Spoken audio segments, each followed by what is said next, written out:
At the festival sounds a horn calling the people again. Child of Barleycorn, newly summer-born, ripening like the grain.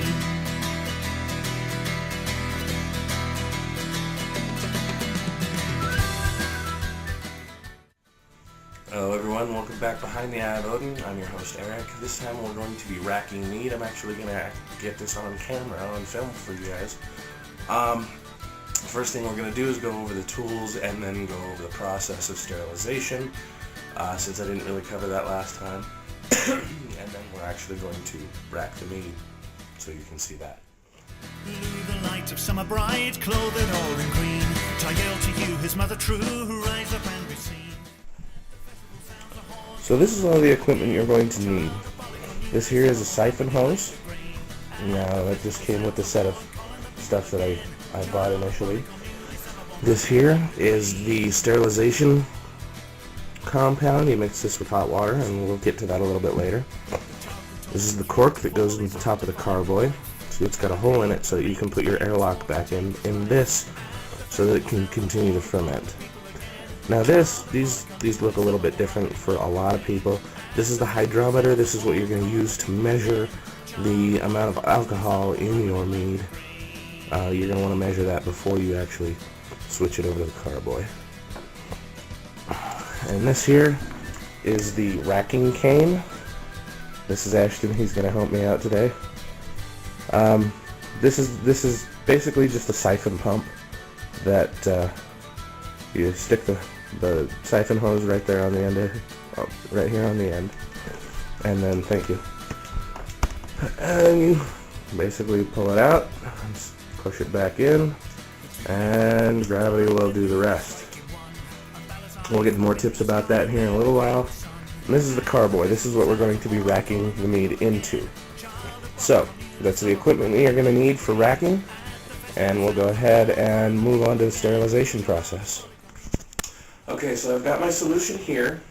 I've measured out the quantity of water that it's going to take for a full batch of the sanitizer. This one says 1 tablespoon per gallon. You're going to have to follow the directions on whatever yours says. So I'm going to go ahead and put this in, and then we're going to get to all of the equipment that we're going to be sanitizing today.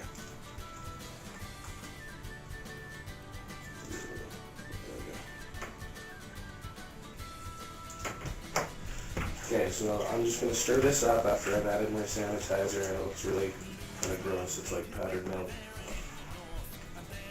But then one of the things I'm going to use, because I don't have a way to get this into my carboy, is I'm going to use a funnel. So I'm going to sanitize the funnel, the hoses, the hydrometer, the racking cane, or the little hand pump thing.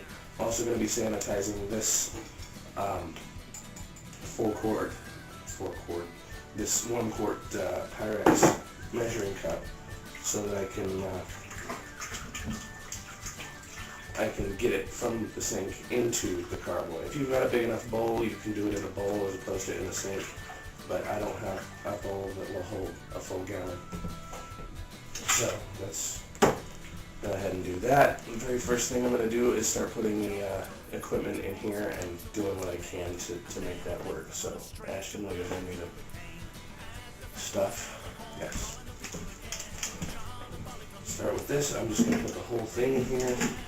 And I've still got some more sitting at home, so I'll mix that in right now.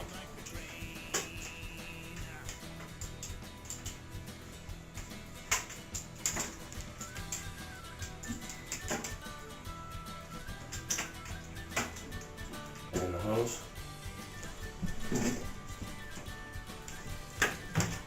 Now the outside of the hose is important. You need to sanitize the outside of the hose also. So I'll be taking that back off here after I've got this sucker going. Might prove harder than I think.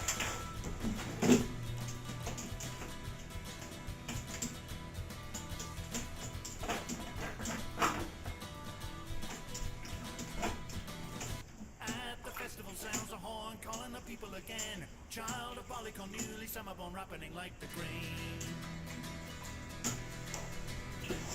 Now they do sell hose cleaning equipment, which would be a very good thing if you're cleaning all this stuff out afterwards. Bottle brushes would also be helpful, kind of stuff. Mostly right now what we're trying to do is make sure that we can get all of this stuff sanitized so that it doesn't kill our mead when we're trying to put it back together. Rack it over, excuse me. Okay, so what we've done now is we've sanitized the rest of our stuff. Here, I'll show you over here real quick. But we've sanitized the hydrometer and the tubing inside and out and the racking cane inside and out. I turned into a retard and grabbed the outside while my hands were not sterilized. But that stuff is all ready to go. It doesn't need rinsing with the stuff that I use. And here's the carboy. We've already sanitized the cork and put it in. But we've got, I don't know how well you can see, but we've got about half a gallon just sitting in the bottom. And that's all sterilization water. So we're going to go ahead and shake this up so that we get all of the inside covered. We put the cork in so that we're just not making as much of a mess. Go ahead and shake that up. And you just want to get it all over the place, all the way on the inside. Make sure that all the surfaces get covered. Sterilization is not the easiest thing to do. You can buy a carboy brush. It's like any other bottle brush. Because we're using hot water, it wants to escape as he's shaking it up. That's actually probably the best way to do it right there. Is, yeah, just the roundabout. And then putting it back in the sink. Once we're done, just want to make sure it's covered all the way around. And then we'll go ahead and re-sterilize the cork because, well, we want to make sure that that's sterile inside and out. And then grab the paper towel for me. And then mostly, just so I'm not making as much of a mess, what I'm doing here, and you can't see me because I tapped all the way down here, but what I'm doing here is sanitizing the top of the carboy so that I know that there's no contamination all the way across. The paper towel is just to clean up any mess I can before it hits the floor.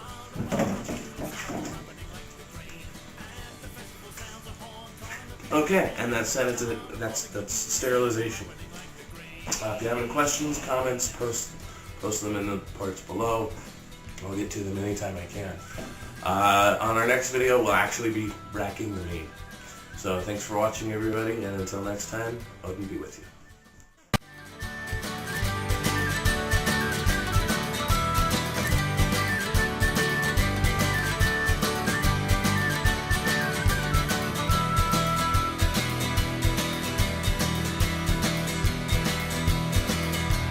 Chocolate from spring to fall, so tender was his name. And then at length and on a strength, Cahool and he became.